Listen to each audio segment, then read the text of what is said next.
Вы хотите выделиться среди толпы и достичь выдающихся результатов?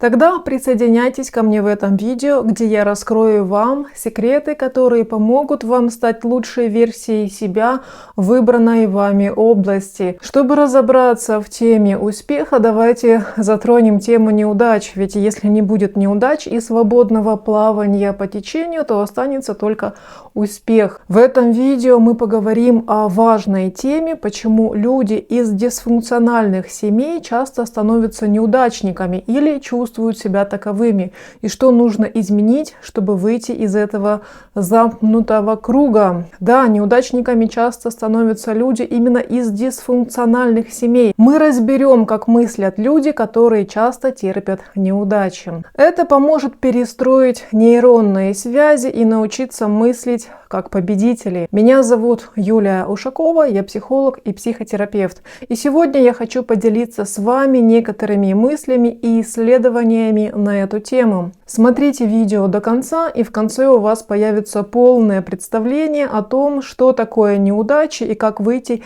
из повторяющегося цикла неудач к успеху. Для начала давайте определим, что такое дисфункциональная семья, потому что этот термин используется в психологии и психотерапии профессионалами, и для кого-то он может быть незнакомым. Дисфункциональная семья – это семейная система, в которой возникают проблемы, связанные с коммуникацией, эмоциональной поддержкой и установлением здоровых межличностных границ. В такой семье дети могут испытывать недостаток любви, стабильности и адекватного руководства от взрослых. Из-за этого некоторые из них могут столкнуться с трудностями и неудачами в своей жизни. Взрослея в дисфункциональной семье, люди впитывают в себя окружающую атмосферу и представление о себе и устройстве мира. Одной из причин, почему люди из дисфункциональных семей могут стать неудачниками, являются негативные убеждения и низкая самооценка, которые развивает в них окружающая среда в детстве. Постоянная критика, ощущение неполноценности и недостаток в закрытии базовых психологических потребностей могут оставить глубокий след в их восприятии себя и своих способностей. Недостаток эмоциональной и практической поддержки в дисфункциональной семье также сказывается на жизненных навыках и ресурсах человека. Отсутствие моделей успешного поведения и нехватка необходимых навыков затрудняют достижение успеха в различных областях жизни. Представьте, что у успешных людей в жизни все в детстве обстояло иначе. Их поддерживали, хвалили, давали конструктивную обратную связь о их действиях и способностях. Еще одним фактором, влияющим на становление неудачником, является повторение семейных паттернов. Часто люди из дисфункциональных семей неосознанно повторяют те же поведенческие модели, которые они наблюдали в своей семье. Это приводит к проблемам во взаимоотношениях, работе и личной жизни. Наконец, недостаток ресурсов и возможностей оказывает влияние на путь к успеху для людей из дисфункциональных семей. Ограниченный доступ к образованию, поддержке или финансовым возможностям осложняет достижение своих целей и мечт. В итоге человек вырабатывает следующие способы мышления, которые приводят к неудачам. Первое – отрицательная самооценка. Человек развил в себе мысли о низкой оценке своих способностей и считает, что он не способен достичь успеха. Он сомневается в своих способностях и недооценивает свои достижения. Второе – обобщение своих поражений. Человек, столкнувшийся несколько раз с неудачами, может обобщать их на все аспекты своей жизни. Он начинает видеть неудачи в одной ситуации как подтверждение своей общей неспособности. Третье – отсутствие веры в себя. Человек не верит в свои собственные способности и потенциал, ведь в него никто не верил в его собственной семье, и он не научился это делать сам. Он может испытывать страх страх перед неудачей и избегать новых вызовов, чтобы не рисковать дополнительными поражениями. Четвертое. Пессимистический взгляд на будущее. Человек из дисфункциональной семьи может иметь пессимистическое представление о своем будущем. Он может ожидать неудачи и не видеть возможностей для позитивных изменений, ведь он наблюдал продолжительное время неудачные сценарии членов собственной семьи. Пятое. Снижение мотивации. Если неудачи повторяются, человек может снижать свою мотивацию что-то изменить в своей жизни. Он может чувствовать отчаяние и потерять интерес к достижению своих целей. Эти мысли и убеждения могут быть следствием цикла поражений и последующими насмешками, безразличием и наказаниями со стороны членов семьи и последующими негативными эмоциями. Однако они не являются неизбежными или окончательными. Человек всегда имеет возможность изменить свой взгляд на ситуацию и развить позитивное мышление. Поддержка, саморефлексия и постепенные шаги в направлении изменений могут помочь человеку перестроить свою мыслительную модель и поверить в свои возможности. А теперь давайте разберемся, как на основе своего жизненного опыта и своих мыслей и убеждений человек принимает решения. Потому что в конечном итоге вся наша жизнь складывается из последовательно принятых решений, и успех зависит от правильно принятых решений. Так вот, принятие решений может быть сложным для людей, которые привыкли к неудачам. На тему неудач психологами-экспериментаторами проводилось много исследований, экспериментов, и оказалось, что люди, терпящие неудачи, принимают решения,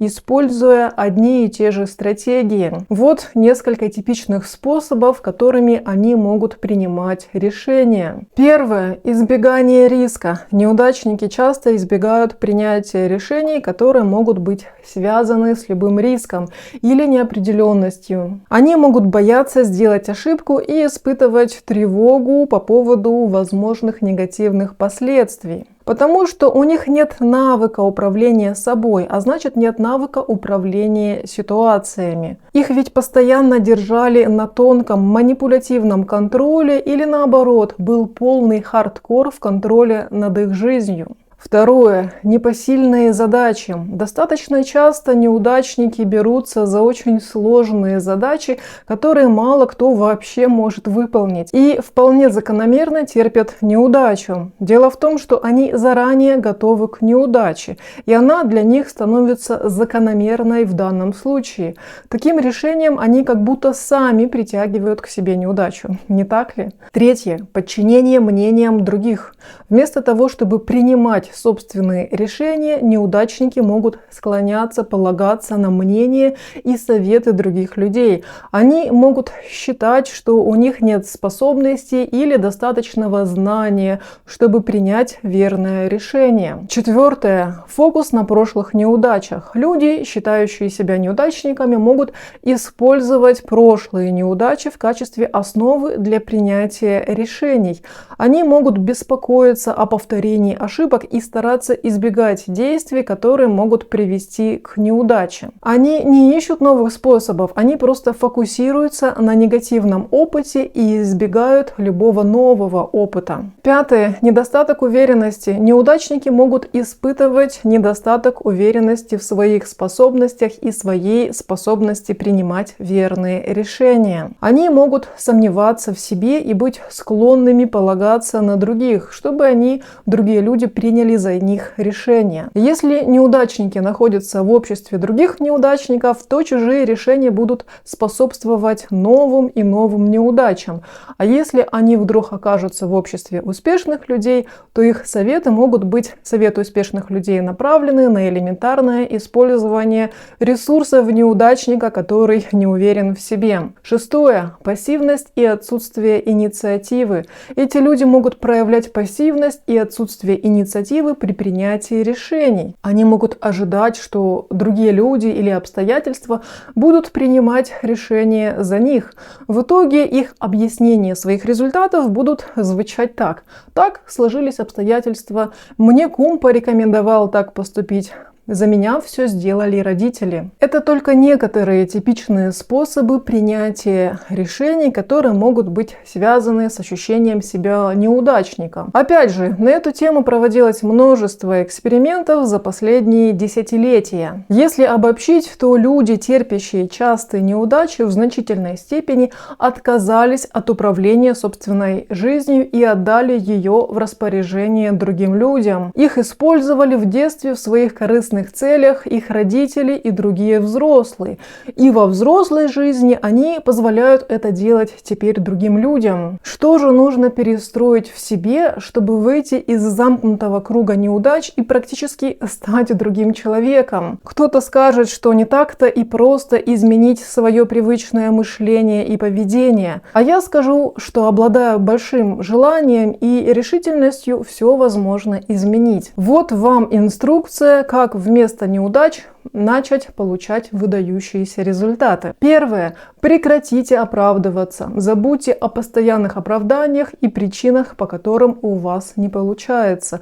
Вместо этого возьмите ответственность за свои действия и результаты. Признайте, что только вы несете ответственность за свою жизнь. Второе. Устраняйте негативные мысли. Остановите цикл негативных мыслей и самокритики.